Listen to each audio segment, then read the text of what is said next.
sama Allah, pusing urusan rizki. Akhirnya apa? Ibadah dah beres, rizki pun tidak beres.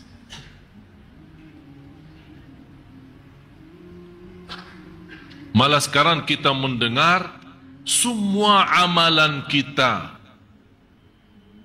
semua harapan kita hanya dunia saja. Orang SMS, Twitter, BB, telefon. Syekh, amalan supaya lancar usaha. Amalan supaya dapat jodoh. Amalan rumah tangga sakinah. Amalan supaya dapat keturunan.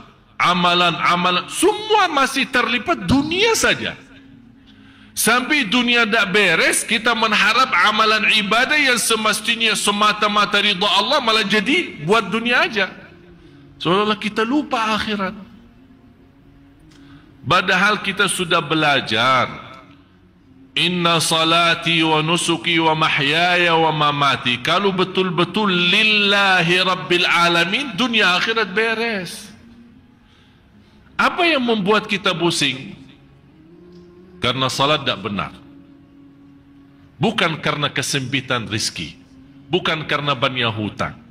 Tapi yang kita tidak sadari, bukan karena salat tidak benar, malah kita pusing. Kenapa? Hutang banyak.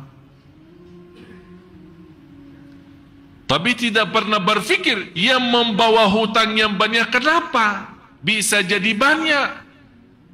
Karena pertama salatnya tidak beres.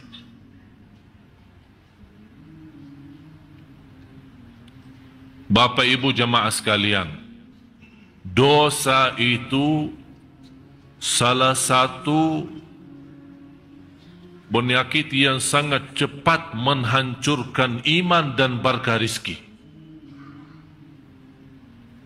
Semua Bapak Ibu berdoa minta rizki, harus percaya dan wajib percaya bagi Allah sangat mudah membagi rizki untuk kita semua. Tidak sulit. Tidak sulit. Tapi kenapa kita berdoa merasa tidak diijabah oleh Allah? Kenapa kita sudah sekian tahun bisa merasa diuji oleh Allah terus? Padahal kita berdoa, berzikir sebanyak-banyaknya. Karena bermasalahnya yang membuat telat diijabah dan dikabul oleh Allah. Berdoa, jalan dosa pun masih jalan. Ini yang membuat proses tunda ijabah doa, tunda kemudahan, tunda keinginan. Bukan tidak diterima, sudah diterima, tapi proses lama. Kenapa membuat dia proses lama? Dosa dan maksiat.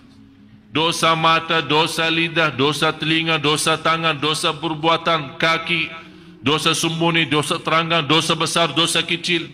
Semua terhitung dosa. Ketinggalan salat berjamaah dosa.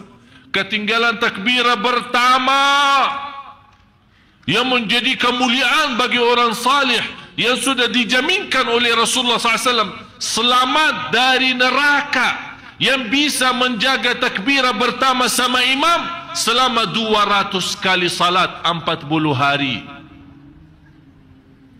40 hari, bukan 40 salat, 40 hari. Man shalla jama'atan la tafutuhu takbiratul ihrami 40 yawman kutibat lahu bara'atan. Barang siapa yang salat berjamaah tidak sampai terlepas dari takbirah pertama sama imam selama 40 hari, dapat 2 kebebasan. Bebas dari kemunafikan, yang kedua bebas dari neraka. Bahagia seorang bapa dan ibu yang sepanjang tahunnya, sepanjang umurnya dia mampu menjaga takbirah pertama sama imam. Luar biasa. Saya punya guru yang pernah saya ceritakan meninggal di Masjid Nabawi pas dia takbirah ihram sama imam Allahu Akbar meninggal dunia. Kenapa dia meninggal dunia pas takbiratul ihram? Karena selama 40 tahun tidak pernah lewat takbirah ihram. Alhamdulillah, itulah tadi kajian yang indah dari guru kita Al-Maghfuru Lahu Syekh Ali Jaber. Semoga menjadi amal jariah beliau dan diberikan tempat yang mulia di sisi Allah Subhanahu wa taala. Amin amin ya rabbal alamin. Wassalamualaikum warahmatullahi wabarakatuh.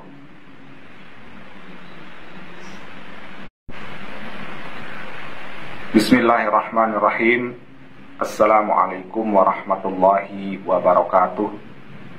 Saudaraku yang beriman, marilah sejenak kita simak kajian dari guru kita Al-Maghfuru Lahu Syekh Ali Jaber, sekaligus mengenang beliau dan memetik hikmah, ilmu dan amalan di dalam kajian ini yang insya Allah akan menjadi suatu kebaikan bagi kita untuk menjalani kehidupan sehari-hari.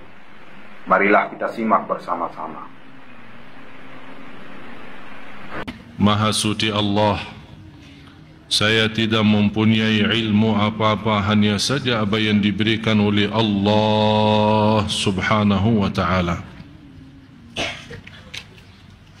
Semuanya atas taufik Allah.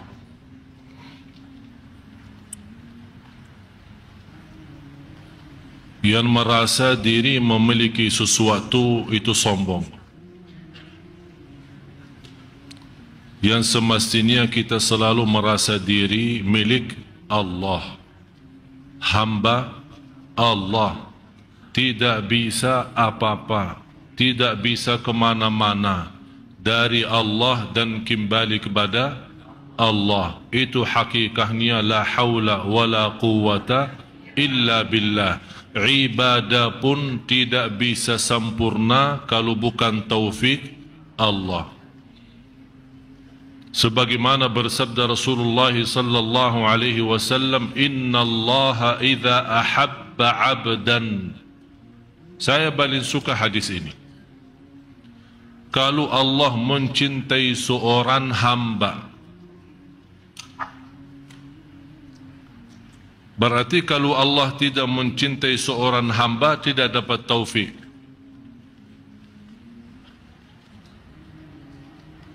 Dan selalu saya sampaikan, Allah memberikan dunia belum tentu Allah cinta. Jadi jangan anda merasa kekayaan itu tanda Allah mencintai kita. Adanya dunia, kehilangan dunia, sehat maupun sakit, senang maupun susah, itu sama sekali tidak ada tanda Allah cinta atau murka.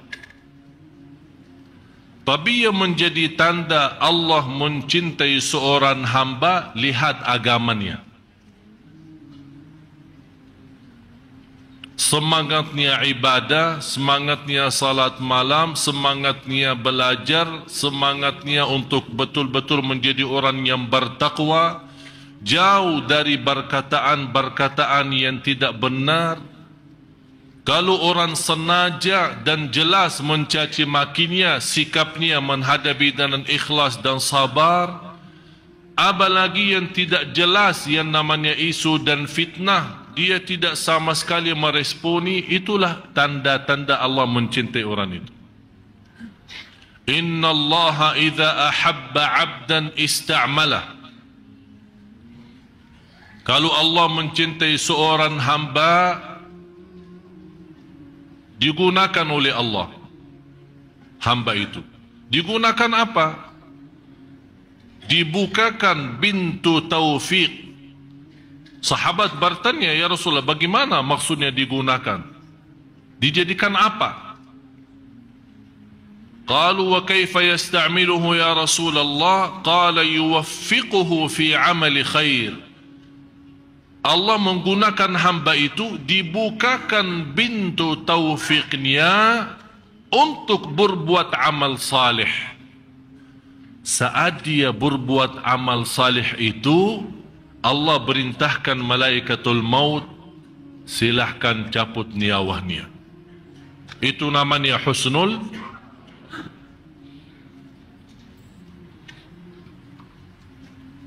Karena untuk mengambil nyawa seorang, malaikatul maut pun tak tahu. Dia menunggu perintah Allah. Allah tidak memberitahu malaikatul maut, hamba ini dicabut nyawanya saat dia lagi mabuk, atau saat dia lagi salat. Malaikatul maut tidak diberitahu hal itu. Yang dia diberitahu, dia menerima perintah, cabut nyawanya. Masalah keadaannya bukan urusan malaikatul maut. Oleh kerana itu, Bapa Ibu, kita sama-sama merasakan iyyaka na'budu wa iyyaka nasta'in. Al-Imam Ibnul Qayyim rahimahullah, sebabnya firman ini iyyaka na'budu wa iyyaka nasta'in, dia membuat buku 4 jilid. Satu buku lebih dari 300 halaman. Hanya gara-gara iyyaka na'budu wa iyyaka nasta'in. Jadi yang semestinya kita merasakan saat kita salat, kalau boleh stop. Apalagi lagi salat sunnah, lagi salat malam, begitu anda membaca iyyaka na'budu wa iyyaka nasta'in, stop dulu. Sambil anda merasa tersentuh hati, ini hati harus bergerak. Allah sudah menggambarkan kalau Quran turun di atas gunung, hancur. Mana yang lebih kuat dan kasar, gunung atau daging manusia, hati manusia? Jelas lebih kuat dan keras gunung. Tapi bisa gunung itu hancur karena Al-Quran. Hati kita masa tidak bisa rasa. Kalau bisa kencang, bukan hanya kalbu kita yang malah seluruh tubuh badan kita berkencang saat mendengar kalamullah. Jadi pas anda baca iyyaka na'budu, hanya kepada engkau ya Allah kami beribadah. Ini murni ikhlas. Hanya kepada Allah kami beribadah. Hanya kepada Allah kami memohon. Hanya kepada Allah kami tawakal. Hanya kepada Allah kami cinta. Hanya kepada Allah kami memohon bertolong. Hanya kepada Allah. Jadi semua hanya kepada Allah, tidak ada yang lain. Urusan dunia pun hanya kepada Allah. Ada masalah dalam rumah tangga kita, urusannya sama Allah. Apapun hanya kepada Allah. Jadi terwujud iyyaka na'budu dalam segala hal. Jangan anda memahami singkatnya ibadah adalah ibadah itu gerakan salat, baca Quran. Tidak. Dunia pun bisa jadi ibadah kalau kita berserah diri kepada Allah saat urusan dunia. Jadi tidak boleh kita merasa, oh saya pintar, saya cerdas, saya punya kelebihan, bisa menjadi orang kaya karena tenaga dan usaha. Tidak. Tapi karena taufik Allah. Ikhtiar saya pun, walaupun saya punya ikhtiar, tapi kita punya yakin, ikhtiar pun belum ada arti kalau belum ada izin Allah. Tapi tetap kita berikhtiar. Begitu kita merasa iyyaka na'budu wa iyyaka nasta'in, sudah merasa connect batin, sudah hatinya merasa hanya kepada engkau ya Allah kami beribadah.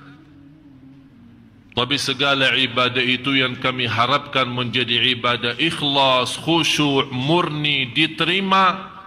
Ya Allah, kami tidak sanggup menyempurnakan ibadah kecuali dengan wa iyyaka nasta'in.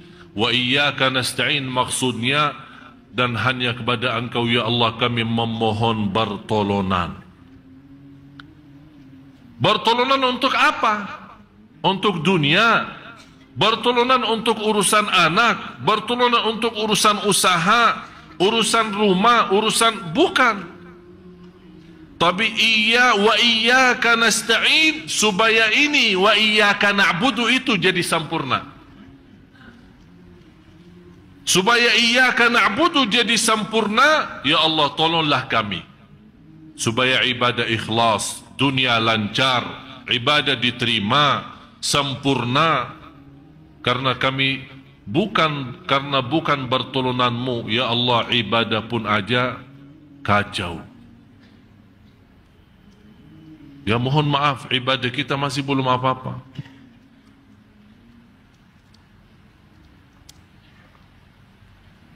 Beberapa hari ada satu cerita beristiwa. Saya telefon ke guru saya, silaturrahim. Kemudian saya hampir lama tidak telefon beliau dan berkata beliau, saya ada cerita indah buatmu. Saya mendengar. Sambil terputus telefonnya, isi pulsa lagi, terputus isi pulsa lagi. Karena saya yang telefon.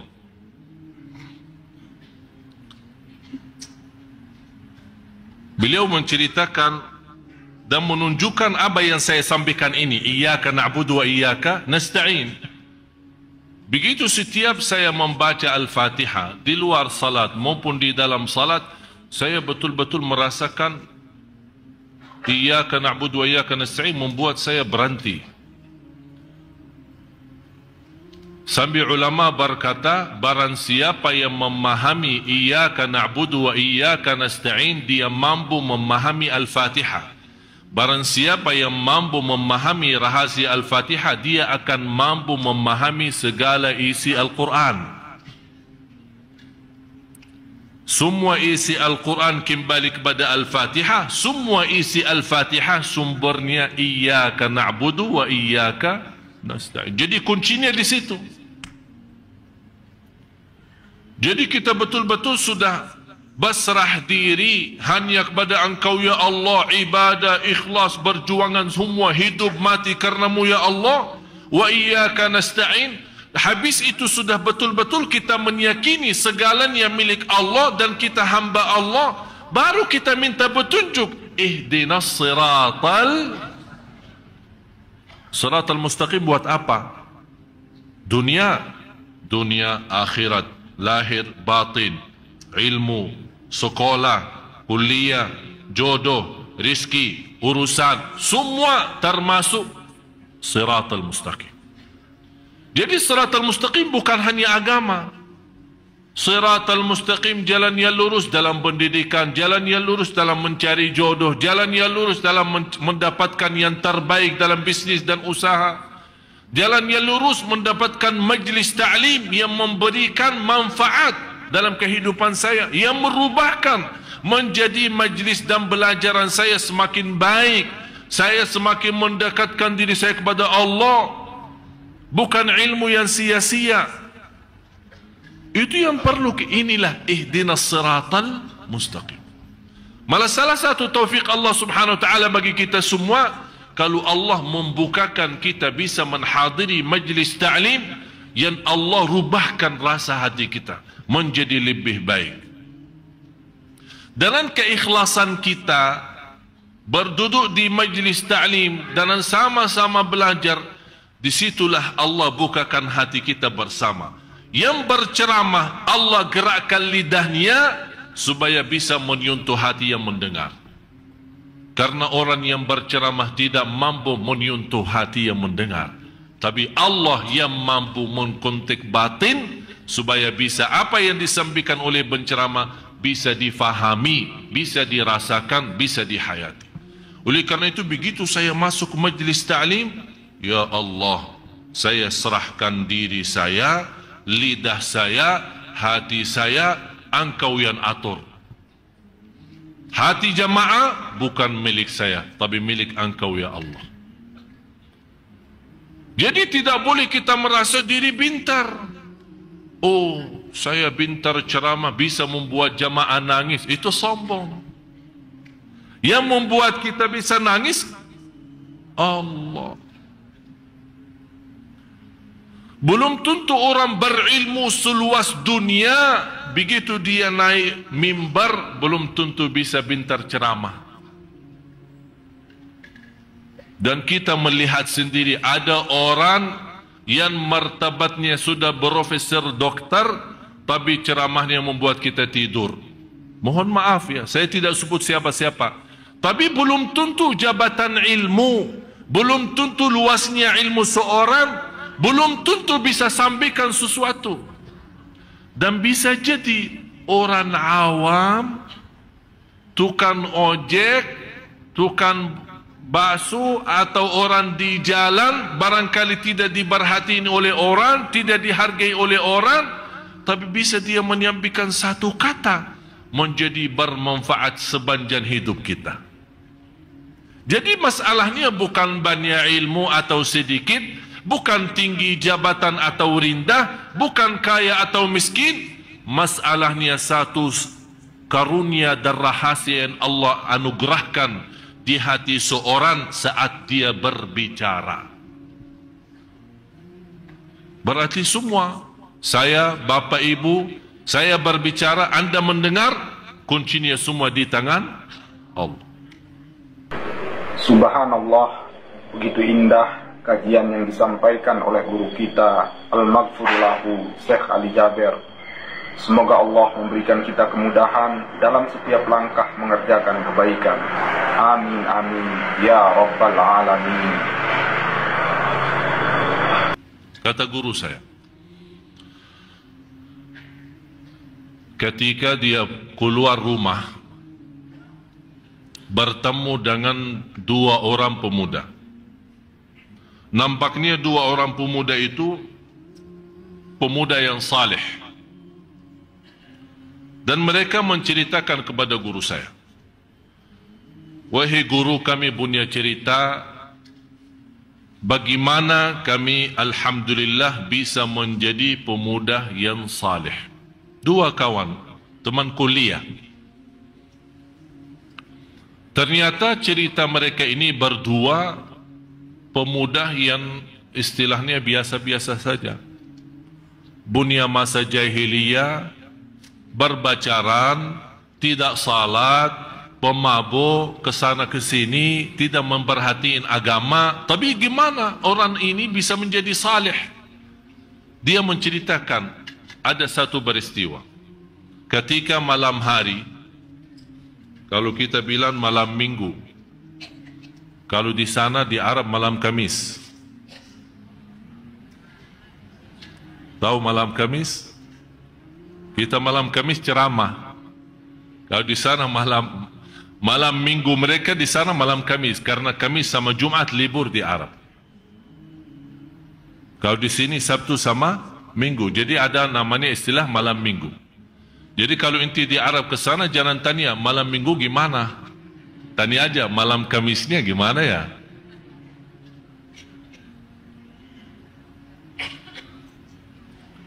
Jadi mereka ketika habis berhiburan, bersenang-senang bersama temannya, masing-masing sama bacarannya, mendekati subuh pulang, pisah. Dalam perjalanan dua anak muda ini, karena mereka sebagai anak kuliah tinggal sama, mereka berdua pulang. Dalam perjalanan melihat sebuah mobil. Di dalam mobil itu ada seorang ibu sudah tua. Mobil itu parkirannya di sebelah rumah sakit.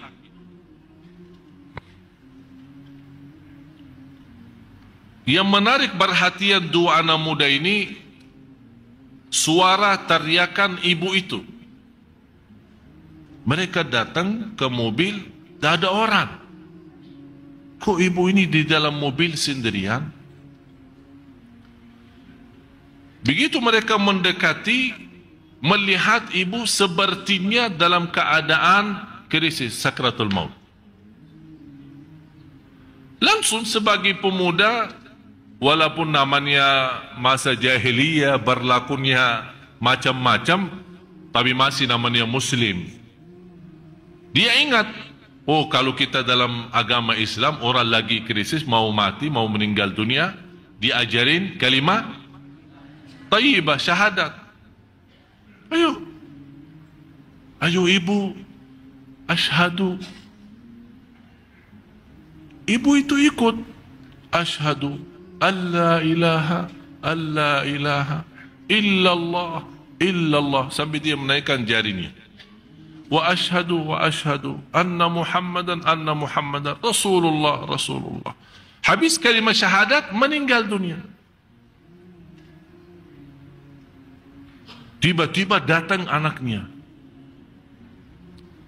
dari ruang rumah sakit, melihat ibunya meninggal, nangis.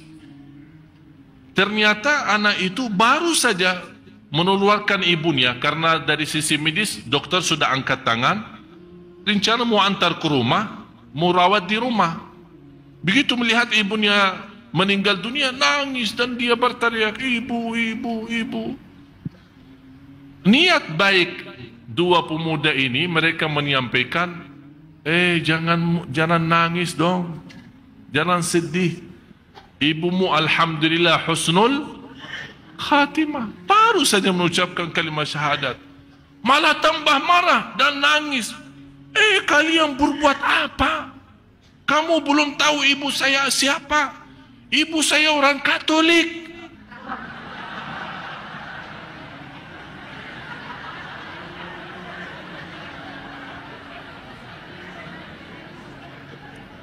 Itulah membuat mereka kaget. Ternyata ini keluarga Katolik, baru habis dirawat ibunya di rumah sakit, dia hantar ke mobil, dia balik ke rumah sakit lagi untuk tanda tangan. Allah punya rencana menggerakkan dua pemuda, walaupun masih berlaku zaman jahiliyah, melewati tempat itu. Ini semua Allah yang aturkan. Menjadi anak pemuda itu memimpin seorang Katolik masuk Islam dalam sakratul maut, dan menjadi ahli surga, diselamatkan oleh neraka, walaupun dia belum beribadah dengan kalimat syahadat saja, terjamin selamat dari neraka.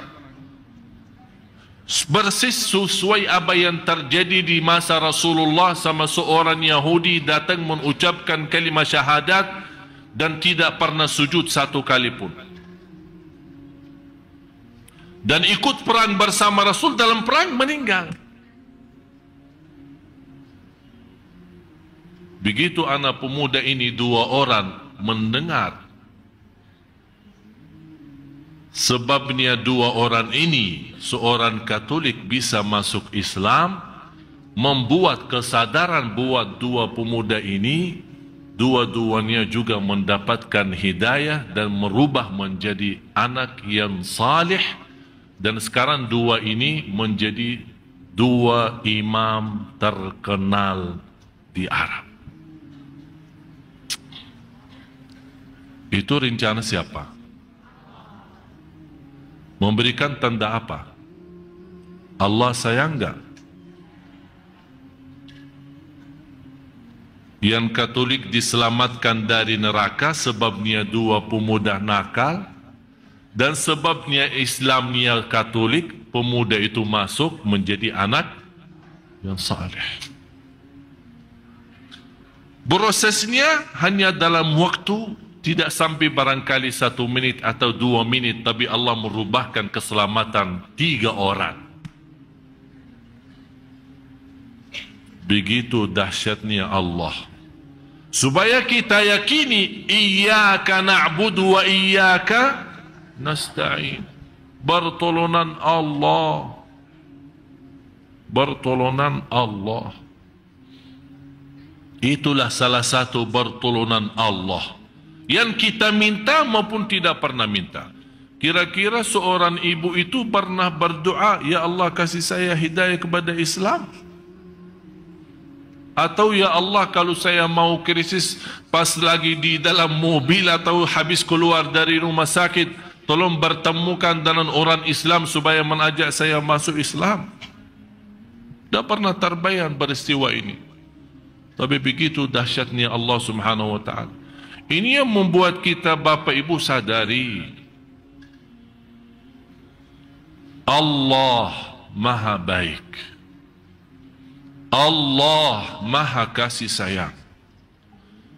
Percaya aturan Allah yang terbaik, sistem Allah yang terbaik. Qulna ihbitu minha jami'a fa imma ya'tiyannakum minni huda.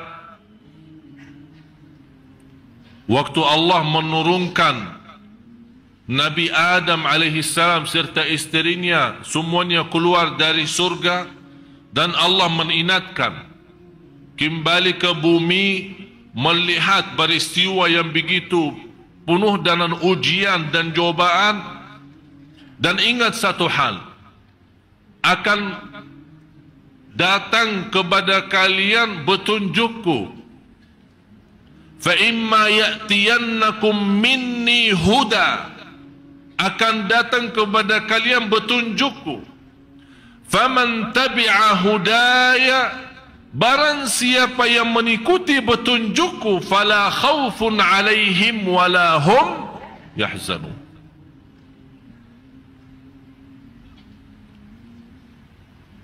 Arti daripada fala khaufun,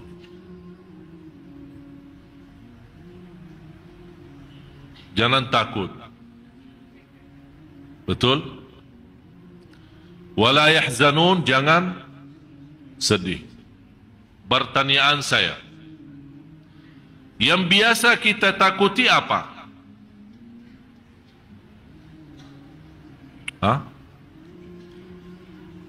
Yang sudah lalu atau yang akan datang? Selalu kita takut masa depan. Itulah indahnya Al-Quran.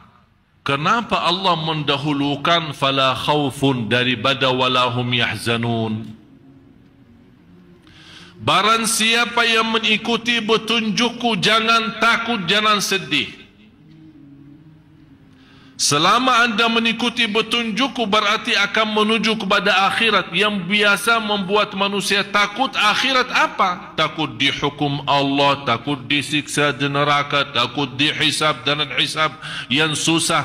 Allah tenangkan, selama anda mengikuti petunjukku, jangan takut ke depan. Masa depan jangan takut. Urusan Allah selesai, beres, aman.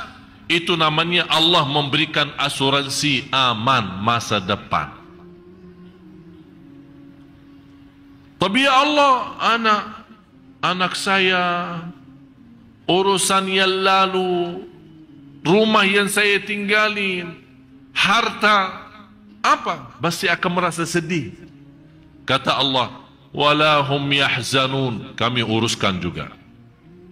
Jadi depan belakang jangan fikirin. Yang penting anda pusatkan fikirannya. Faman tabi'a hudaya,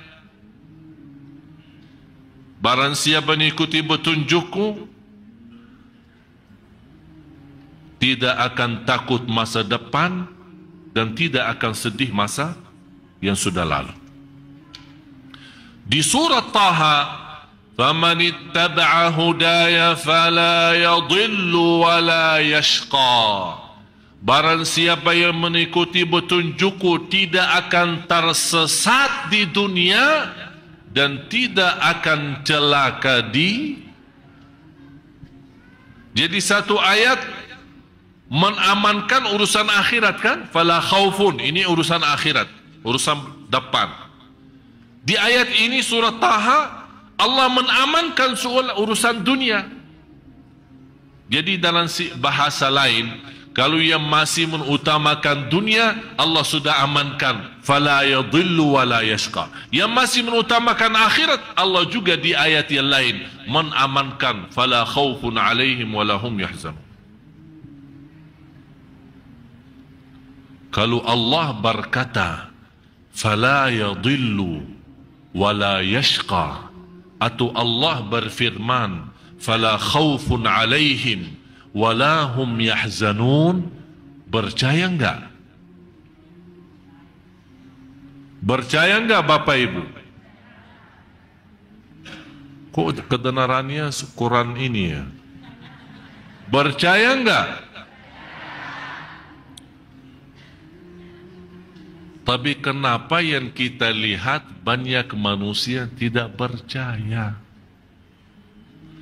Karena kepercayaan bukan sebuah kata yang dikeraskan suaranya seperti baru saja Bapak Ibu percaya.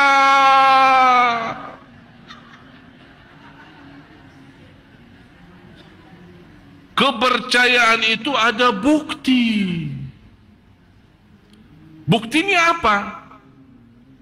Faman tabi'a hudaya.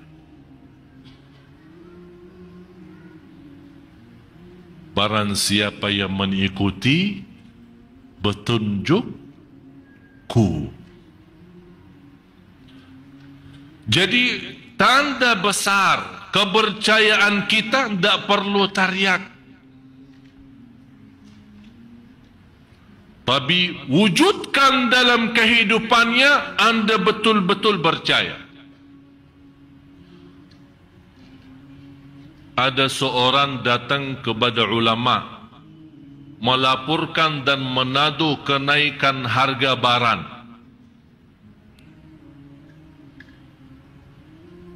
Ini semacam bermasalah di Indonesia. Naik minyak, naik beras, naik sambil biaya tol naik juga. Bajaknya naik, ini naik. Yang saya heran, selama saya di Indonesia belum pernah mendengar iman yang naik. Kapan iman naik? Semuanya naik, dosa pun naik, iman masih, kalau masih stabil syukur, malah menurun. Ini masalahnya. Jadi ada orang datang kepada seorang ulama, dia menadu bermasalah, naik semua barang, harga roti naik, harga ini naik. Apa jawabannya ulama? Saya tidak mau tahu. Saya beribadah kepada Allah sesuai perintahnya, dan Allah yang memberi rezeki sesuai janjiannya. Selesai. Faham gak hikmah itu? Aku beribadah karena yang Allah perintahkan saya ibadah, bukan perintahkan saya rizki. Kenapa saya pusing soal rizki? Saya menyempurnakan ibadah sesuai perintahnya, dia penuhi rizki sesuai janjiannya. Udah selesai. Sekarang yang menjadi masalah, kita tidak beres urusan sama Allah, pusing urusan rizki. Akhirnya apa? Ibadah dah beres, rizki pun tidak beres.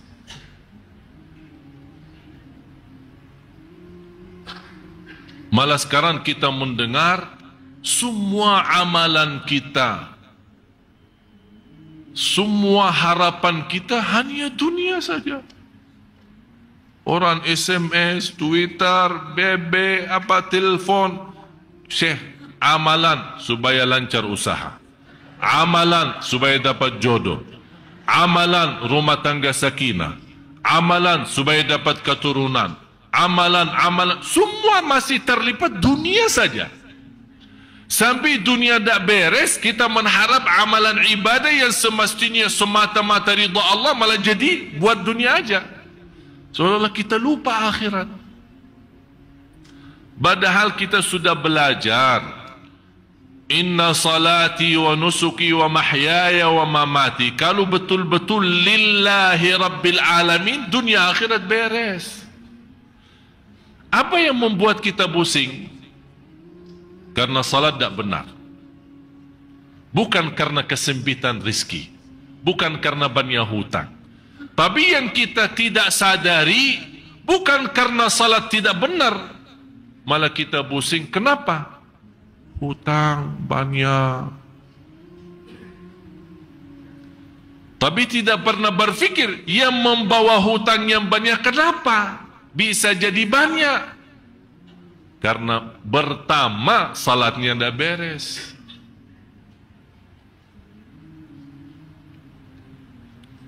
Bapak ibu jamaah sekalian, dosa itu salah satu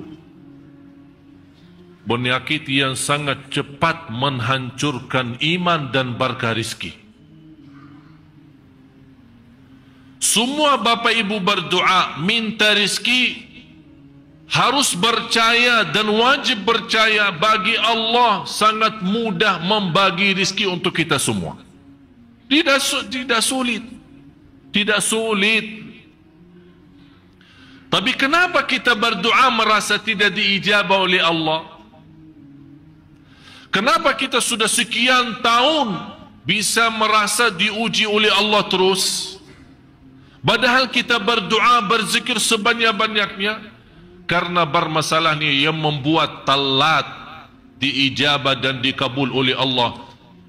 Berdoa, jalan dosa pun masih jalan. Ini yang membuat proses tunda ijabah doa, tunda kemudahan, tunda keinginan. Bukan tidak diterima, sudah diterima, tapi proses lama. Kenapa membuat dia proses lama? Dosa dan maksiat. Dosa mata, dosa lidah, dosa telinga, dosa tangan, dosa perbuatan kaki, dosa sembunyi, dosa terangkan, dosa besar, dosa kecil, semua terhitung dosa. Ketinggalan salat berjamaah dosa, ketinggalan takbirah pertama yang menjadi kemuliaan bagi orang salih yang sudah dijaminkan oleh Rasulullah SAW, selamat dari neraka, yang bisa menjaga takbirah pertama sama imam selama 200 kali salat 40 hari. 40 hari, bukan 40 salat, 40 hari. Man shalla jama'atan la tafutuhu takbiratul ihrami 40 yawman kutibat lahu bara'atan. Barang siapa yang salat berjamaah tidak sampai terlepas dari takbirah pertama sama imam selama 40 hari, dapat 2 kebebasan. Bebas dari kemunafikan, yang kedua bebas dari neraka.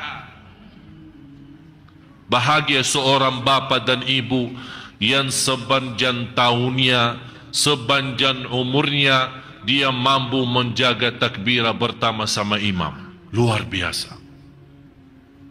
Saya punya guru yang pernah saya ceritakan, meninggal di Masjid Nabawi pas dia takbirah ihram sama imam Allahu Akbar, meninggal dunia.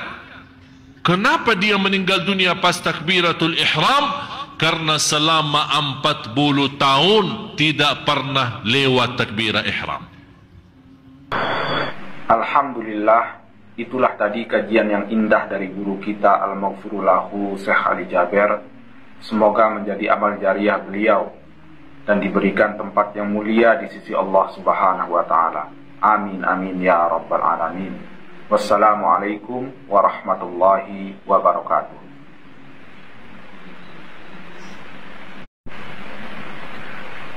Bismillahirrahmanirrahim. Assalamualaikum warahmatullahi wabarakatuh. Saudaraku yang beriman, marilah sejenak kita simak kajian dari guru kita Al-Maghfurullahu Syekh Ali Jaber, sekaligus mengenang beliau dan memetik hikmah, ilmu dan amalan di dalam kajian ini yang insya Allah akan menjadi suatu kebaikan bagi kita untuk menjalani kehidupan sehari-hari. Marilah kita simak bersama-sama. Maha suci Allah, Saya tidak mempunyai ilmu apa-apa, hanya saja apa yang diberikan oleh Allah Subhanahu wa ta'ala. Semuanya atas taufik Allah.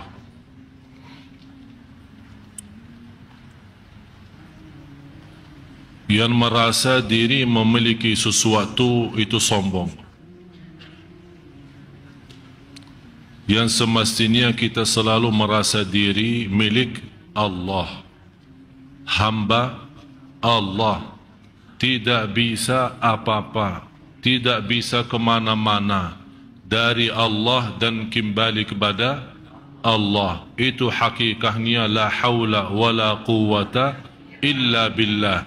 Ibadah pun tidak bisa sempurna kalau bukan taufik Allah. Sebagaimana bersabda Rasulullah sallallahu alaihi wasallam, innallaha idza ahabba 'abdan. Saya paling suka hadis ini. Kalau Allah mencintai seorang hamba, berarti kalau Allah tidak mencintai seorang hamba, tidak dapat taufik.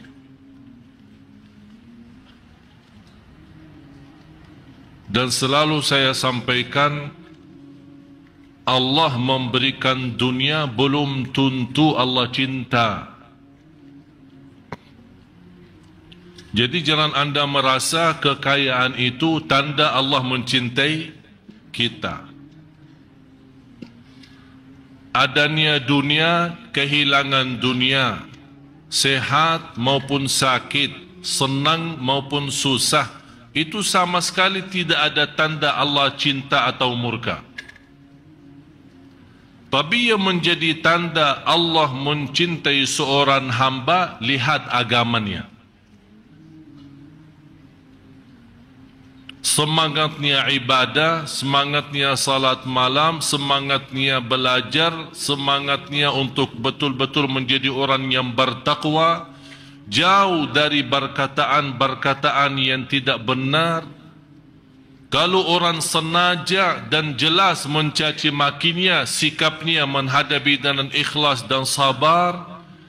Apalagi yang tidak jelas yang namanya isu dan fitnah, dia tidak sama sekali meresponi, itulah tanda-tanda Allah mencintai orang itu.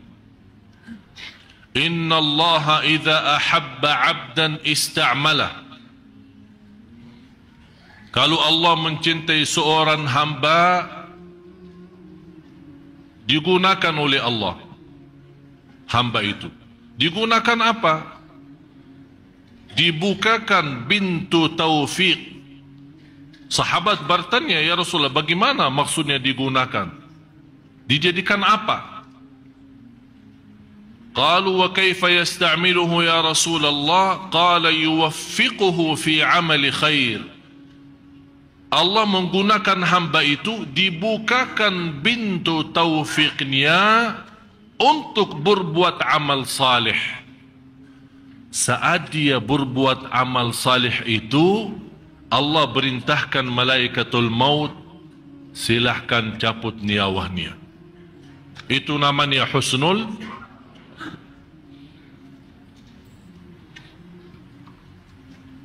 Karena untuk mengambil nyawa seorang, malaikatul maut pun tidak tahu. Dia menunggu perintah Allah. Allah tidak memberitahu malaikatul maut, hamba ini dicabut nyawanya saat dia lagi mabuk, atau saat dia lagi salat. Malaikatul maut tidak diberitahu hal itu. Yang dia diberitahu, dia menerima perintah, cabut nyawanya. Masalah keadaannya bukan urusan malaikatul maut. Oleh kerana itu, Bapak Ibu, kita sama-sama merasakan iyyaka na'budu wa iyyaka nasta'in. Al-Imam Ibnul Qayyim rahimahullah, sebabnya firman ini iyyaka na'budu wa iyyaka nasta'in, dia membuat buku 4 jilid. Satu buku lebih dari 300 halaman. Hanya gara-gara iyyaka na'budu wa iyyaka nasta'in. Jadi yang semestinya kita merasakan saat kita salat, kalau boleh stop. Apalagi lagi salat sunnah, lagi salat malam. Begitu anda membaca iyyaka na'budu wa iyyaka nasta'in, stop dulu. Sambil anda merasa tersentuh hati, ini hati harus bergerak. Allah sudah menggambarkan kalau Quran turun di atas gunung, hancur. Mana yang lebih kuat dan kasar, gunung atau daging manusia, hati manusia? Jelas lebih kuat dan keras gunung. Tapi bisa gunung itu hancur karena Al-Quran. Hati kita masa tidak bisa rasa. Kalau bisa kencang, bukan hanya kalbu kita yang malah seluruh tubuh badan kita berkencang saat mendengar kalamullah.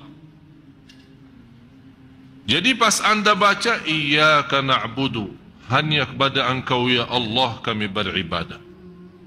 Ini murni ikhlas. Hanya kepada Allah kami beribadah. Hanya kepada Allah kami memohon. Hanya kepada Allah kami tawakal. Hanya kepada Allah kami cinta. Hanya kepada Allah kami memohon bertolong. Hanya kepada Allah. Jadi semua hanya kepada Allah, tidak ada yang lain. Urusan dunia pun hanya kepada Allah. Ada masalah dalam rumah tangga kita, urusannya sama Allah. Apapun hanya kepada Allah. Jadi terwujud iyyaka na'budu dalam segala hal. Jangan anda memahami singkatnya ibadah adalah ibadah itu gerakan salat, baca Quran. Tidak. Dunia pun bisa jadi ibadah kalau kita berserah diri kepada Allah saat urusan dunia. Jadi tidak boleh kita merasa, oh saya pintar, saya cerdas, saya punya kelebihan, bisa menjadi orang kaya karena tenaga dan usaha. Tidak. Tapi karena taufik Allah. Ikhtiar saya pun, walaupun saya punya ikhtiar, tapi kita punya yakin, ikhtiar pun belum ada arti kalau belum ada izin Allah. Tapi tetap kita berikhtiar. Begitu kita merasa iyyaka na'budu wa iyyaka nasta'in, sudah merasa connect batin, sudah hatinya merasa hanya kepada engkau ya Allah kami beribadah. Tapi segala ibadah itu yang kami harapkan menjadi ibadah ikhlas, khusyuk, murni, diterima. Ya Allah, kami tidak sanggup menyempurnakan ibadah kecuali dengan wa iyyaka nasta'in. Wa iyyaka nasta'in maksudnya dan hanya kepada engkau ya Allah kami memohon pertolongan.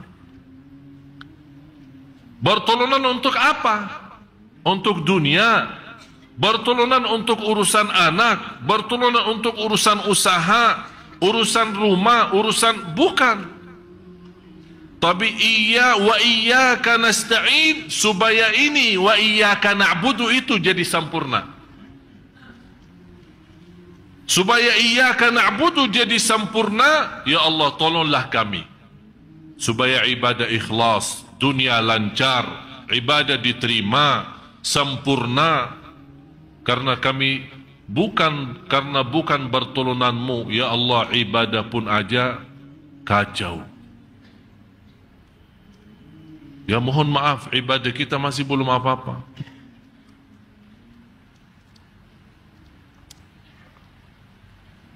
Beberapa hari ada satu cerita peristiwa. Saya telefon ke guru saya, silaturahim. Kemudian saya hampir lama tidak telefon beliau dan berkata beliau, saya ada cerita indah buatmu. Saya mendengar.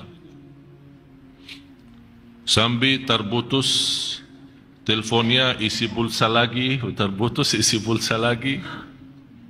Karena saya yang telefon.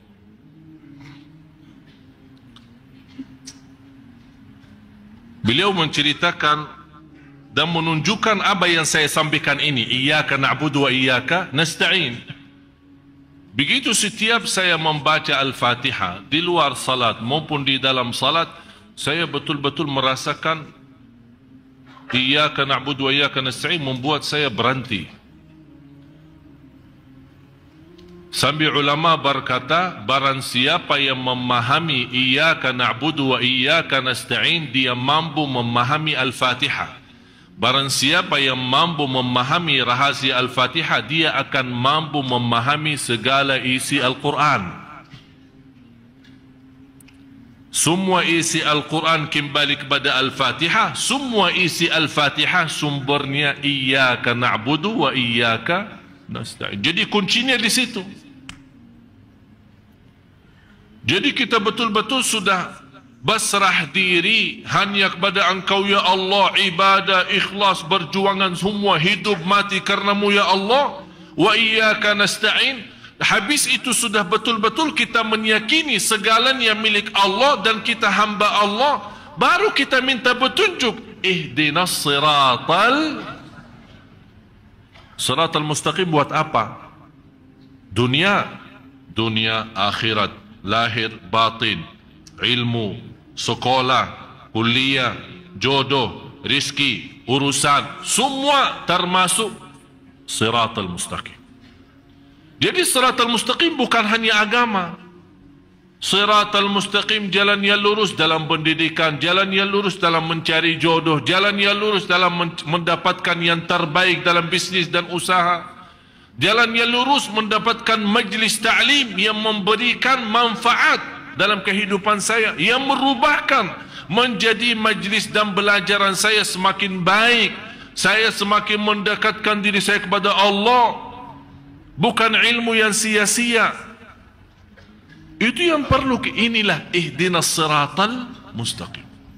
Malah salah satu taufik Allah subhanahu wa ta'ala bagi kita semua, kalau Allah membukakan kita bisa menghadiri majlis ta'lim, yang Allah rubahkan rasa hati kita menjadi lebih baik. Dengan keikhlasan kita berduduk di majlis ta'lim dan sama-sama belajar, disitulah Allah bukakan hati kita bersama. Yang berceramah Allah gerakkan lidahnya supaya bisa menyentuh hati yang mendengar. Karena orang yang berceramah tidak mampu menyentuh hati yang mendengar, tapi Allah yang mampu mengkontak batin supaya bisa apa yang disampaikan oleh penceramah bisa difahami, bisa dirasakan, bisa dihayati. Oleh karena itu begitu saya masuk majlis ta'lim, ya Allah, saya serahkan diri saya, lidah saya, hati saya, Engkau yang atur. Hati jamaah bukan milik saya, tapi milik Engkau ya Allah. Jadi tidak boleh kita merasa diri pintar. Oh, saya pintar ceramah bisa membuat jamaah nangis. Itu sombong. Yang membuat kita bisa nangis Allah. Belum tentu orang berilmu seluas dunia, begitu dia naik mimbar, belum tentu bisa pintar ceramah. Dan kita melihat sendiri ada orang yang martabatnya sudah profesor doktor, tapi ceramahnya membuat kita tidur. Mohon maaf ya, saya tidak sebut siapa-siapa. Tapi belum tentu jabatan ilmu, belum tentu luasnya ilmu seorang, belum tentu bisa sampaikan sesuatu.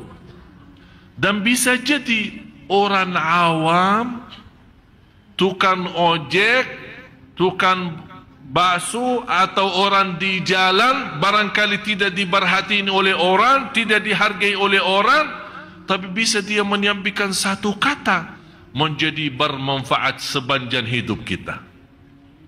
Jadi masalahnya bukan banyak ilmu atau sedikit, bukan tinggi jabatan atau rendah, bukan kaya atau miskin. Masalahnya satu karunia dan rahasia yang Allah anugerahkan di hati seorang saat dia berbicara. Berarti semua, saya, Bapak Ibu, saya berbicara, Anda mendengar, kuncinya semua di tangan Allah. Subhanallah, begitu indah kajian yang disampaikan oleh guru kita Al-Maghfur Lahu Syekh Ali Jaber. Semoga Allah memberikan kita kemudahan dalam setiap langkah mengerjakan kebaikan. Amin amin ya rabbal alamin. Kata guru saya, ketika dia keluar rumah bertemu dengan dua orang pemuda. Nampaknya dua orang pemuda itu pemuda yang saleh. Dan mereka menceritakan kepada guru saya, wahai guru, kami punya cerita bagaimana kami alhamdulillah bisa menjadi pemuda yang saleh. Dua kawan, teman kuliah. Ternyata cerita mereka ini berdua pemuda yang istilahnya biasa-biasa saja. Bunya masa jahiliyah, berbacaran, tidak salat, pemabuk, kesana kesini, tidak memperhatiin agama. Tapi gimana orang ini bisa menjadi saleh? Dia menceritakan ada satu peristiwa. Ketika malam hari, kalau kita bilang malam minggu, kalau di sana di Arab malam Kamis. Tahu malam Kamis? Kita malam Kamis ceramah. Kalau di sana malam minggu, mereka di sana malam Kamis, karena Kamis sama Jumat libur di Arab. Kalau di sini Sabtu sama Minggu. Jadi ada namanya istilah malam minggu. Jadi kalau inti di Arab ke sana jangan tanya malam minggu gimana. Tanya aja malam Kamisnya gimana ya.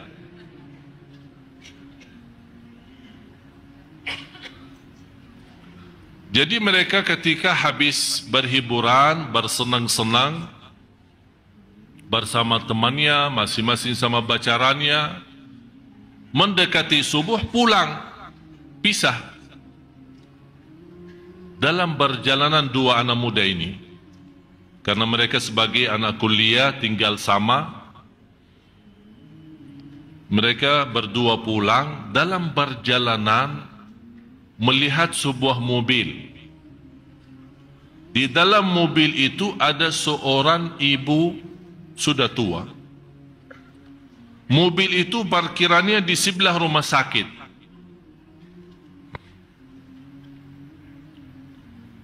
Yang menarik perhatian dua anak muda ini, suara teriakan ibu itu. Mereka datang ke mobil, tidak ada orang. Kok ibu ini di dalam mobil sendirian? Begitu mereka mendekati, melihat ibu sepertinya dalam keadaan krisis, sakratul maut. Langsung sebagai pemuda, walaupun namanya masa jahiliyah, berlakunya macam-macam, tapi masih namanya Muslim.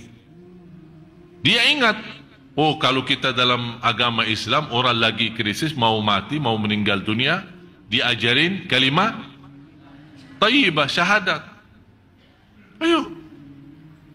Ayo ibu, asyhadu.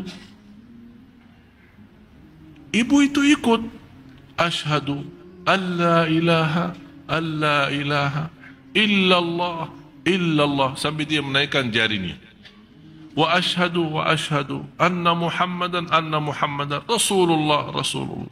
Habis kalimat syahadat, meninggal dunia. Tiba-tiba datang anaknya dari ruang rumah sakit, melihat ibunya meninggal, nangis. Ternyata anak itu baru saja mengeluarkan ibunya, karena dari sisi medis dokter sudah angkat tangan, rencana mau antar ke rumah, mau rawat di rumah. Begitu melihat ibunya meninggal dunia, nangis dan dia berteriak, ibu. Niat baik dua pemuda ini, mereka menyampaikan, jangan nangis dong, jangan sedih.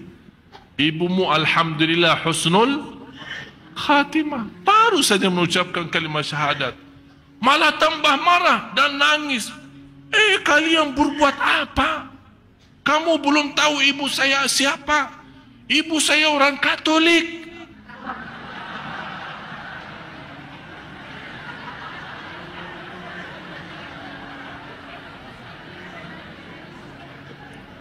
Itulah membuat mereka kaget. Ternyata ini keluarga Katolik, baru habis dirawat ibunya di rumah sakit, dia hantar ke mobil, dia balik ke rumah sakit lagi untuk tanda tangan.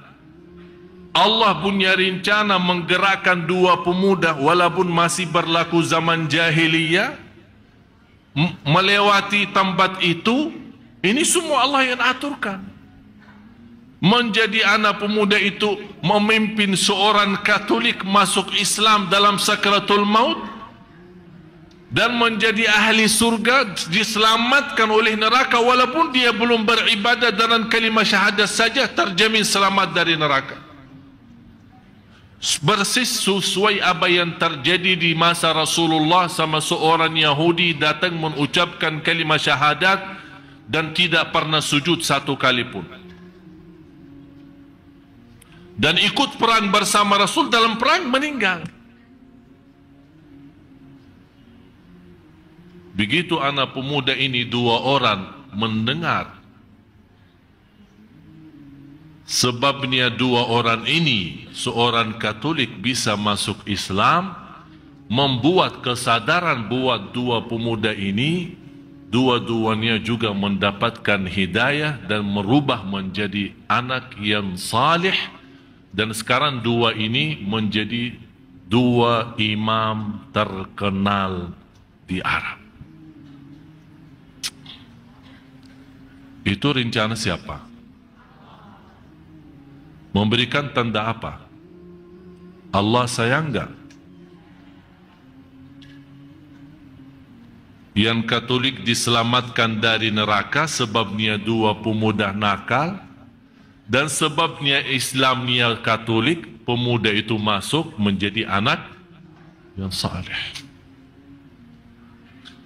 Prosesnya hanya dalam waktu tidak sampai barangkali 1 minit atau 2 minit, tapi Allah merubahkan keselamatan 3 orang. Begitu dahsyatnya Allah. Supaya kita yakini, iyyaka na'budu wa iyyaka nasta'in. Pertolongan Allah. Pertolongan Allah. Itulah salah satu pertolongan Allah yang kita minta maupun tidak pernah minta.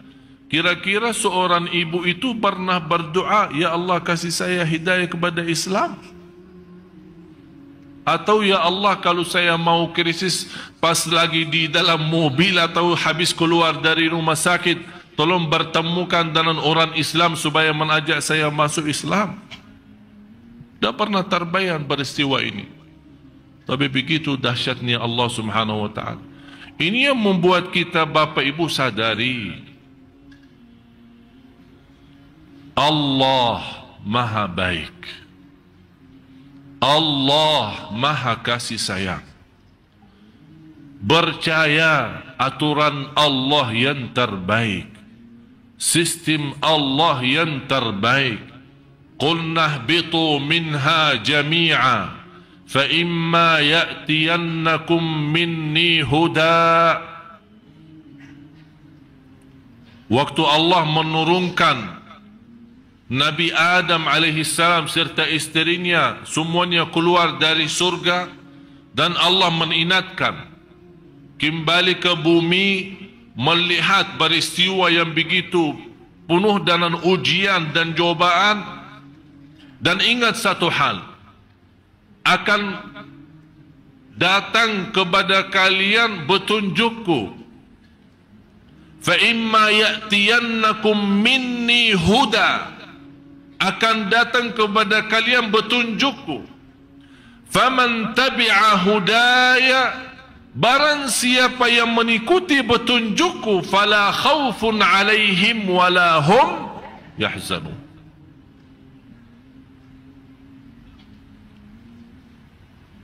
Arti daripada fala khaufun,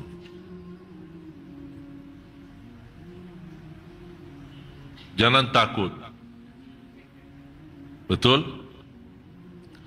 Wala yahzanun, jangan sedih. Pertanyaan saya, yang biasa kita takuti apa?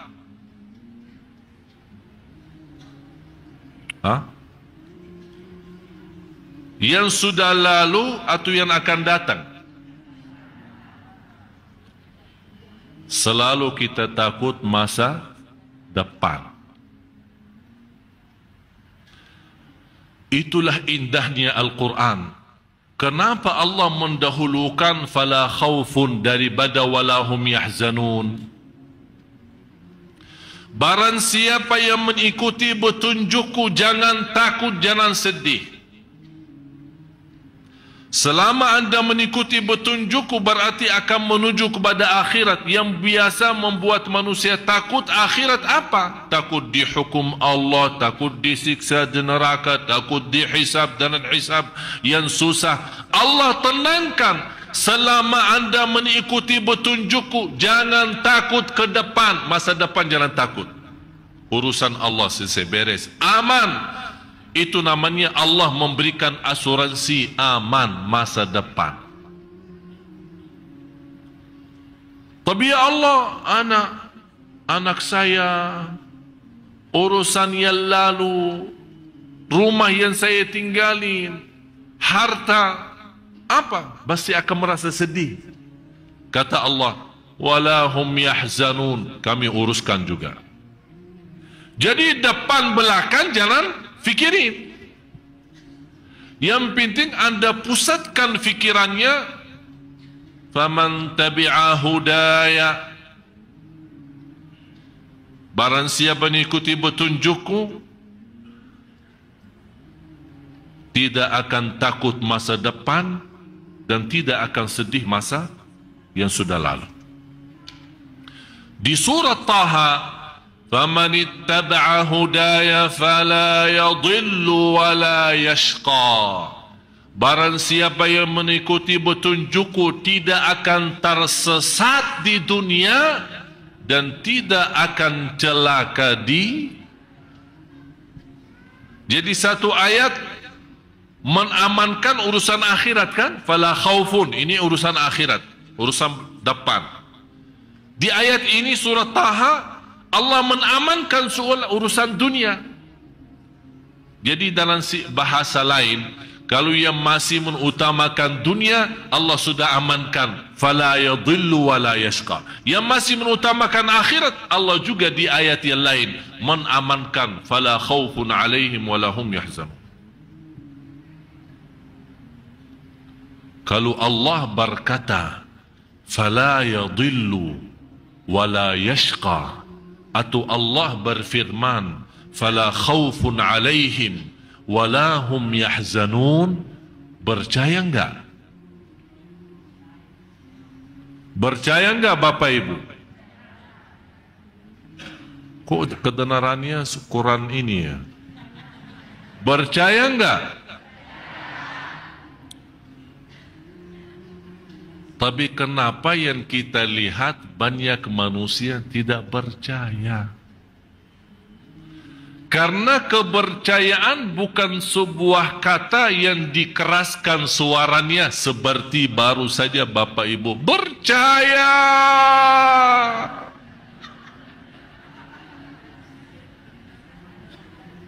Kepercayaan itu ada bukti. Buktinya apa? Faman tabi'a hudaya. Barang siapa yang mengikuti petunjukku. Jadi tanda besar kepercayaan kita tidak perlu teriak. Tapi wujudkan dalam kehidupannya, anda betul-betul percaya. Ada seorang datang kepada ulama melaporkan dan menado kenaikan harga barang.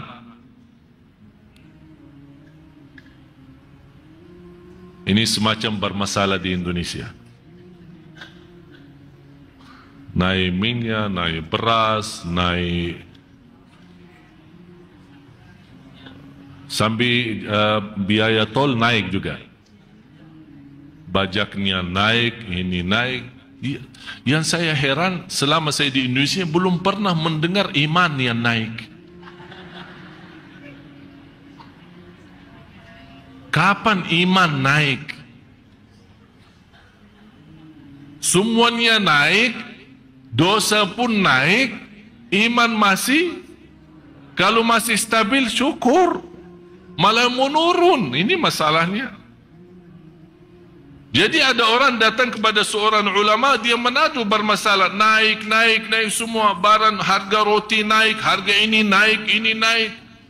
Apa jawabannya ulama? Saya tidak mau tahu.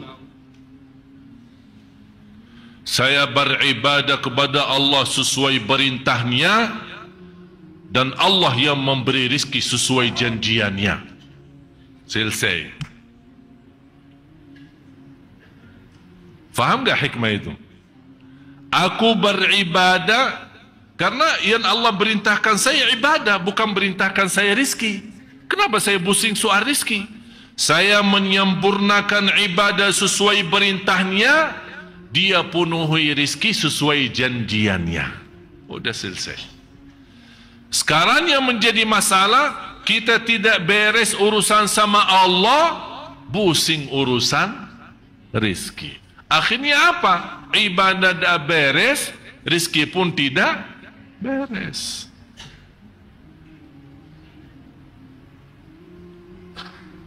Malah sekarang kita mendengar semua amalan kita, semua harapan kita hanya dunia saja. Orang SMS, Twitter, BB, telefon. Syekh, amalan supaya lancar usaha, amalan supaya dapat jodoh, amalan rumah tangga sakinah, amalan supaya dapat keturunan, amalan, semua masih terlipat dunia saja. Sampai dunia tak beres, kita mengharap amalan ibadah yang semestinya semata-mata ridha Allah malah jadi buat dunia aja. Seolah-olah kita lupa akhirat. Padahal kita sudah belajar. Inna salati wa nusuki wa mahyaya wa mamati. Kalau betul-betul lillahi rabbil alamin, dunia akhirat beres. Apa yang membuat kita pusing? Karena salat tak benar. Bukan karena kesempitan rezeki, bukan karena banyak hutang. Tapi yang kita tidak sadari, bukan karena salat tidak benar, malah kita pusing. Kenapa? Hutang banyak. Tapi tidak pernah berfikir yang membawa hutang yang banyak kenapa bisa jadi banyak. Karena pertama salatnya tidak beres.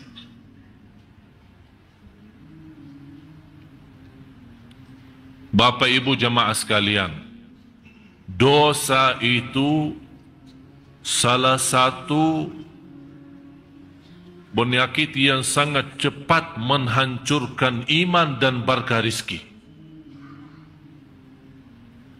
Semua Bapak Ibu berdoa minta rezeki, harus percaya dan wajib percaya bagi Allah sangat mudah membagi rezeki untuk kita semua. Tidak sulit. Tidak sulit. Tapi kenapa kita berdoa merasa tidak diijabah oleh Allah? Kenapa kita sudah sekian tahun bisa merasa diuji oleh Allah terus? Padahal kita berdoa, berzikir sebanyak-banyaknya. Karena bermasalahnya yang membuat telat diijabah dan dikabul oleh Allah. Berdoa, jalan dosa pun masih jalan.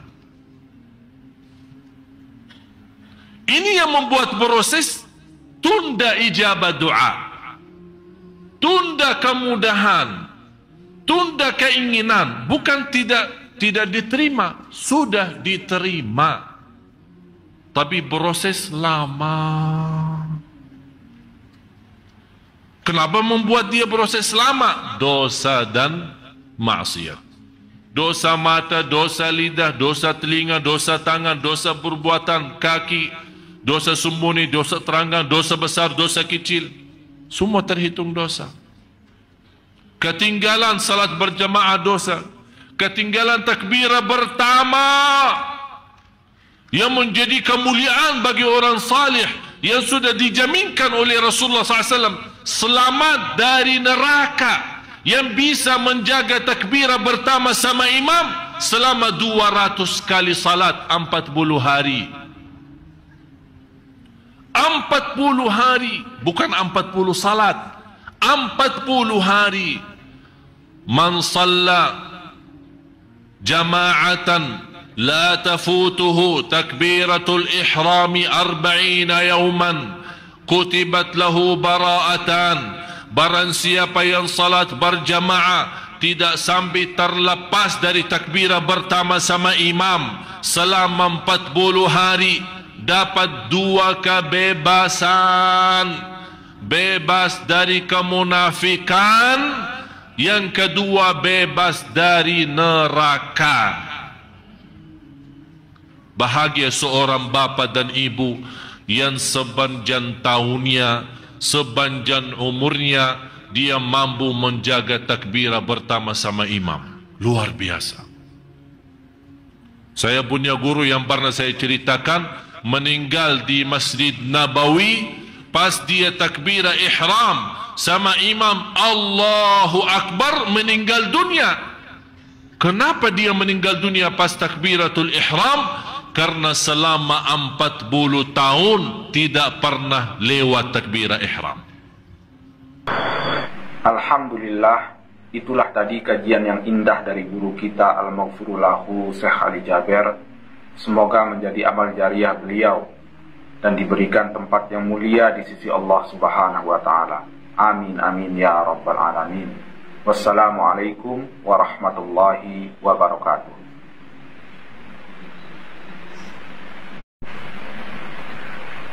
Bismillahirrahmanirrahim. Assalamualaikum warahmatullahi wabarakatuh. Saudaraku yang beriman, marilah sejenak kita simak kajian dari guru kita Al-Maghfurullahu Syekh Ali Jaber, sekaligus mengenang beliau dan memetik hikmah, ilmu dan amalan di dalam kajian ini yang insya Allah akan menjadi suatu kebaikan bagi kita untuk menjalani kehidupan sehari-hari. Marilah kita simak bersama-sama. Maha suci Allah, saya tidak mempunyai ilmu apa-apa, hanya saja apa yang diberikan oleh Allah Subhanahu wa ta'ala. Semuanya atas taufik Allah.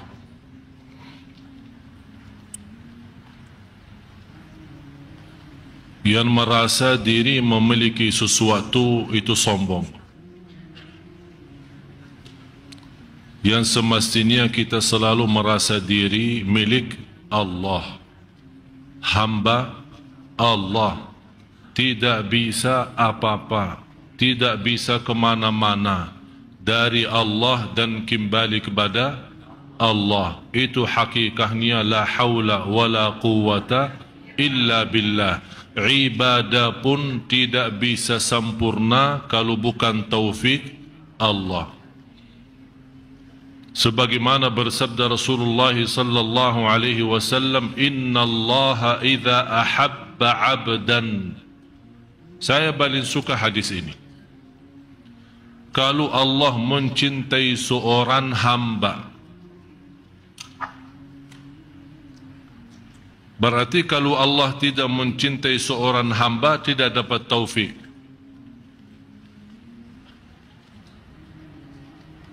Dan selalu saya sampaikan, Allah memberikan dunia belum tentu Allah cinta. Jadi jangan anda merasa kekayaan itu tanda Allah mencintai kita. Adanya dunia, kehilangan dunia, sehat maupun sakit, senang maupun susah, itu sama sekali tidak ada tanda Allah cinta atau murka. Tapi yang menjadi tanda Allah mencintai seorang hamba, lihat agamanya. Semangatnya ibadah, semangatnya salat malam, semangatnya belajar, semangatnya untuk betul-betul menjadi orang yang bertakwa, jauh dari perkataan-perkataan yang tidak benar. Kalau orang sengaja dan jelas mencaci makinya, sikapnya menghadapi dengan ikhlas dan sabar, apalagi yang tidak jelas yang namanya isu dan fitnah, dia tidak sama sekali meresponi, itulah tanda-tanda Allah mencintai orang itu. Inna Allah idza ahabba 'abdan ista'malah. Kalau Allah mencintai seorang hamba, digunakan oleh Allah hamba itu. Digunakan apa? Dibukakan pintu taufik. Sahabat bertanya, ya Rasulullah, bagaimana maksudnya digunakan? Dijadikan apa? Qalu wa kaifa yasta'miluhu ya Rasulullah? Qala yuwaffiquhu fi amali khair. Allah menggunakan hamba itu, dibukakan pintu taufiknya untuk berbuat amal salih. Saat dia berbuat amal salih itu, Allah perintahkan malaikatul maut, silahkan cabut nyawanya. Itu namanya husnul.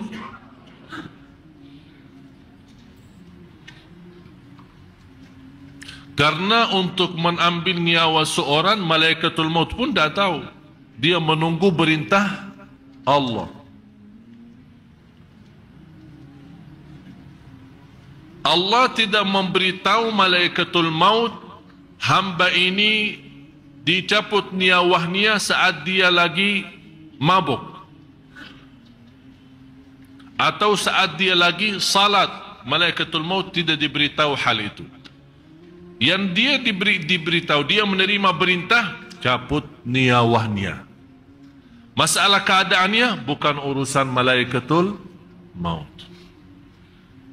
Oleh kerana itu, Bapak Ibu, kita sama-sama merasakan iyyaka na'budu wa iyyaka nasta'in. Al-Imam Ibnul Qayyim rahimahullah, sebabnya firman ini iyyaka na'budu wa iyyaka nasta'in, dia membuat buku 4 jilid. Satu buku lebih dari 300 halaman. Hanya gara-gara iyyaka na'budu wa iyyaka nasta'in. Jadi yang semestinya kita merasakan saat kita salat, kalau boleh stop. Apalagi lagi salat sunnah, lagi salat malam, begitu anda membaca iyyaka na'budu wa iyyaka nasta'in, stop dulu. Sambil anda merasa tersentuh hati ini, hati harus bergerak. Allah sudah menggambarkan kalau Quran turun di atas gunung, hancur. Mana yang lebih kuat dan kasar, gunung atau daging manusia, hati manusia? Jelas lebih kuat dan keras gunung. Tapi bisa gunung itu hancur karena Al-Quran. Hati kita masa tidak bisa rasa. Kalau bisa kencang, bukan hanya kalbu kita yang malah seluruh tubuh badan kita berkencang saat mendengar kalamullah. Jadi pas anda baca iyyaka na'budu, hanya kepada engkau ya Allah kami beribadah. Ini murni-murni ikhlas. Hanya kepada Allah kami beribadah. Hanya kepada Allah kami memohon. Hanya kepada Allah kami tawakal. Hanya kepada Allah kami cinta. Hanya kepada Allah kami memohon bertolong. Hanya kepada Allah. Jadi semua hanya kepada Allah, tidak ada yang lain. Urusan dunia pun hanya kepada Allah. Ada masalah dalam rumah tangga kita, urusannya sama Allah. Apapun hanya kepada Allah. Jadi terwujud iyyaka na'budu dalam segala hal. Jangan anda memahami singkatnya ibadah adalah ibadah itu gerakan salat, baca Quran. Tidak. Dunia pun bisa jadi ibadah kalau kita berserah diri kepada Allah saat urusan dunia. Jadi tidak boleh kita merasa, oh saya pintar, saya cerdas, saya punya kelebihan, bisa menjadi orang kaya karena tenaga dan usaha. Tidak. Tapi karena taufik Allah. Ikhtiar saya pun, walaupun saya punya ikhtiar, tapi kita punya yakin, ikhtiar pun belum ada arti kalau belum ada izin Allah. Tapi tetap kita berikhtiar. Begitu kita merasa iyyaka na'budu wa iyyaka nasta'in, sudah merasa connect batin, sudah hatinya merasa hanya kepada Engkau ya Allah kami beribadah. Tapi segala ibadah itu yang kami harapkan menjadi ibadah ikhlas, khusyuk, murni, diterima. Ya Allah, kami tidak sanggup menyempurnakan ibadah kecuali dengan wa iyyaka nasta'in. Wa iyyaka nasta'in maksudnya dan hanya kepada Engkau ya Allah kami memohon pertolongan. Pertolongan untuk apa? Untuk dunia, pertolongan untuk urusan anak, pertolongan untuk urusan usaha, urusan rumah, urusan bukan. Tapi wa iyyaka nasta'in supaya ini wa iyyaka na'budu itu jadi sempurna. Supaya iyyaka na'budu jadi sempurna, ya Allah tolonglah kami. Supaya ibadah ikhlas, dunia lancar, ibadah diterima, sempurna. Karena kami bukan pertolonganmu, ya Allah ibadah pun aja kacau. Ya mohon maaf, ibadah kita masih belum apa-apa.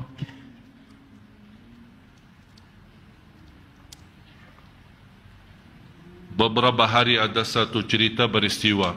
Saya telefon ke guru saya, silaturahim. Kemudian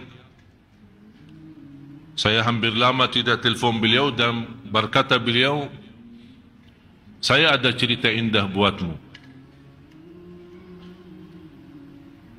Saya mendengar. Sambil terputus teleponnya, isi pulsa lagi, terputus isi pulsa lagi. Karena saya yang telefon.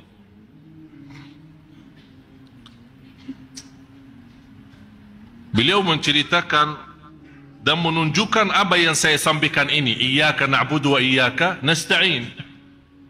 Begitu setiap saya membaca Al-Fatihah di luar salat maupun di dalam salat, saya betul-betul merasakan iyyaka na'budu wa iyyaka nasta'in membuat saya berhenti.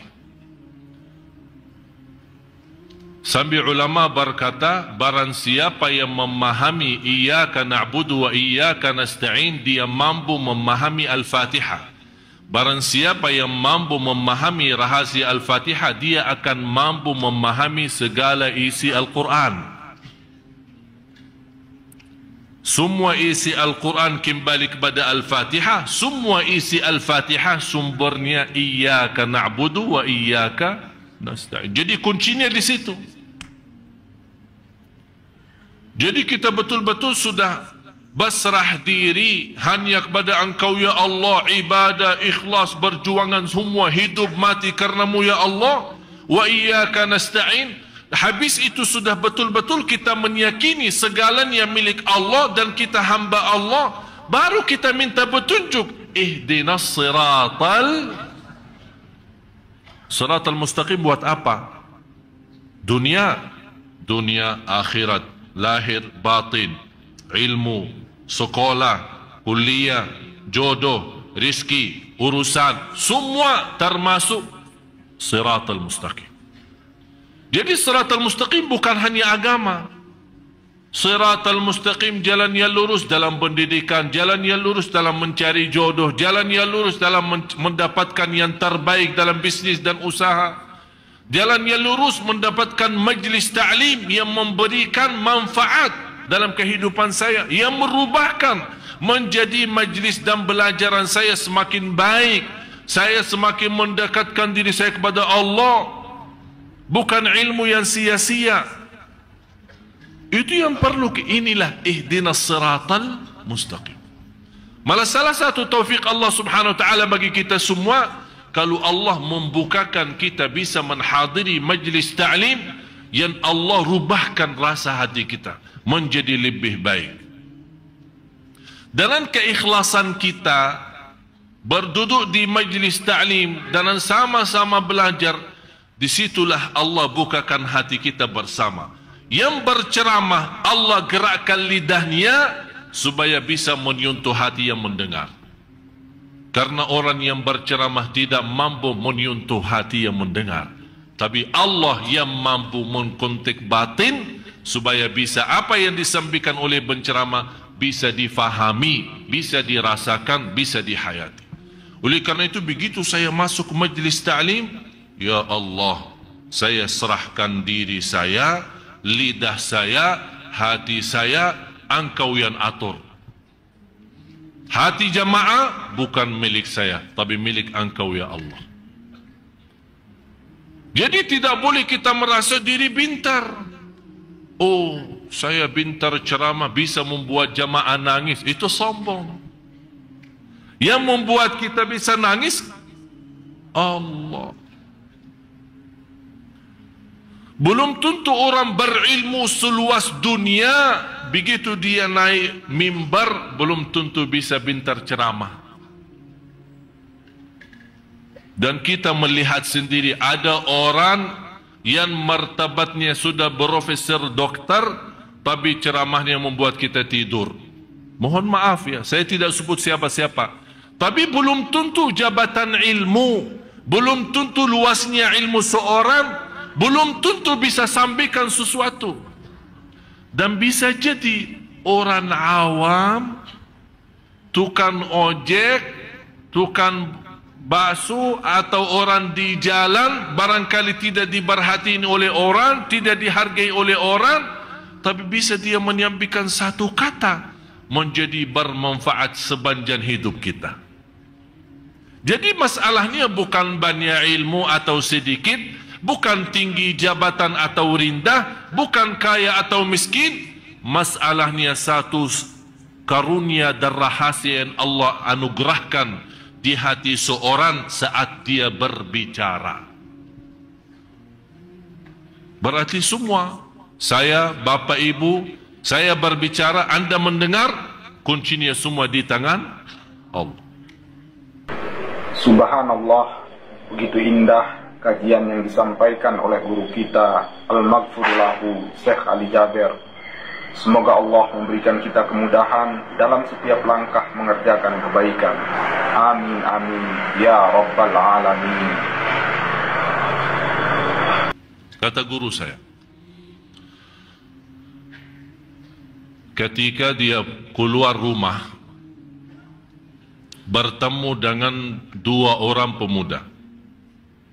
Nampaknya dua orang pemuda itu pemuda yang saleh. Dan mereka menceritakan kepada guru saya, wahai guru, kami punya cerita bagaimana kami alhamdulillah bisa menjadi pemuda yang saleh. Dua kawan, teman kuliah.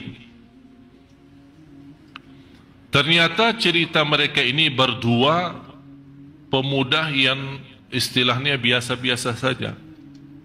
Bunya masa jahiliyah, berbacaran, tidak salat, pemabuk, kesana kesini, tidak memperhatiin agama. Tapi gimana orang ini bisa menjadi saleh? Dia menceritakan ada satu peristiwa.